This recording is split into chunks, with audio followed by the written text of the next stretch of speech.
എവിടെ പോണു? വണ്ടി എടുത്തോ. എനിക്ക് വേണ്ടി നിങ്ങൾ വണ്ടിയൊന്നു എങ്ങനെ പോണു? സർക്കാരിന്റെ KSRTC പോകണം. അല്ല, ഇപ്പൊ തമ്പാനിൽ പോകേണ്ട ആവശ്യം എന്താണ്? ഞാൻ ഇപ്പൊ ഇൻസ്റ്റയിൽ ഒരു വീഡിയോ ഉണ്ട്, തമ്പാനിൽ ഒരു ചായ സ്പോട്ട് ഉണ്ടെന്ന്. ഞാൻ ചെന്ന് ചായ കുടിച്ചിട്ട് വരട്ടെ.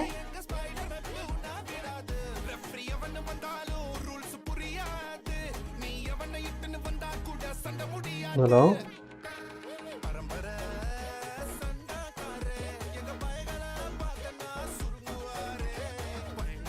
അല്ല നീ എന്തിനാണ് അങ്ങനെ തല എടുക്കുന്നത്?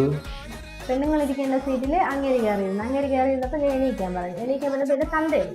എന്നിട്ട് അപ്പൊ ഞാൻ അവന്റെ അപ്പൂപ്പനെയും അമ്മുവിനെയും ഒക്കെ ചീത്ത പറഞ്ഞു. അപ്പോഴവ എന്നെ അടിക്കാൻ വന്നപ്പോ ഞാൻ എന്റെ കയ്യിൽ നിന്ന് ബാഗ് എടുത്തിട്ട് തലയിൽ എടുത്തു കൊടുത്തിട്ട് ഞാൻ ഇറങ്ങിപ്പോയി. അപ്പോഴവനാ അവനെ എല്ലാരും കൂടെ എടുത്തോണ്ട് ആശുപത്രി പോയി. അത്രേ ഉള്ളൂ. എന്താ അവസ്ഥ? പൈസയും കൊടുക്കണം, അടിയും വാങ്ങണം.